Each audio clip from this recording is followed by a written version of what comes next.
Beetroot fry కోసం సన్నగా తరుక్కున్న beetroot, onions, stove on చేసుకొని ప్యాన్ పెట్టి 2 టేబుల్ స్పూన్స్ ఆయిల్ హీట్ అయిన తర్వాత ఉద్దిపప్పు, మినప్పప్పు వేసుకోవాలి. జీలకర్ర, ఆవాలు, ఆనియన్స్ కూడా యాడ్ చేసుకోవాలి.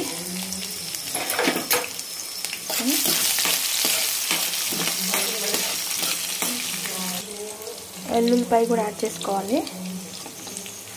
ఎల్లుల్లిపాయ, తెల్లగడ్డ, కరివేపాకు, ఎండుమిర్చి కూడా యాడ్ చేసుకోవాలి. ఇవి వేగిన తర్వాత బీట్రూట్ ముక్కలు యాడ్ చేసుకోవాలి.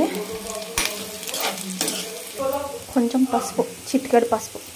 లో ఫ్లేమ్లో పెట్టుకొని కొద్దిసేపు క్యాప్ పెట్టుకొని మగ్గనిచ్చుకోవాలి. కలబెడతా ఉండాలి, తిప్పుతూ ఉండాలి. మీ టేస్ట్కి సరిపడా సాల్ట్ యాడ్ చేసుకోండి.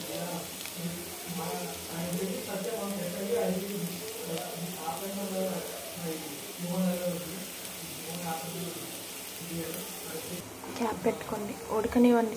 కొద్దిసేపు వేగిపోవాలి మొత్తగా. వేగిన తర్వాత కారం,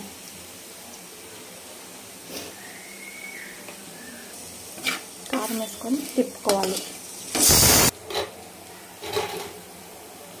శనగింజల పొడి అని చెప్పినాను కదా, మీకు వీడియో చేసి చూపించినాను కదా, అది యాడ్ చేసుకోవాలి. దీంట్లో శనగింజల పొడి యాడ్ చేసుకొని ఇలా తిప్పుకోవాలి. పచ్చివాసన పోయేంత వరకు తిప్పుకోవాలి.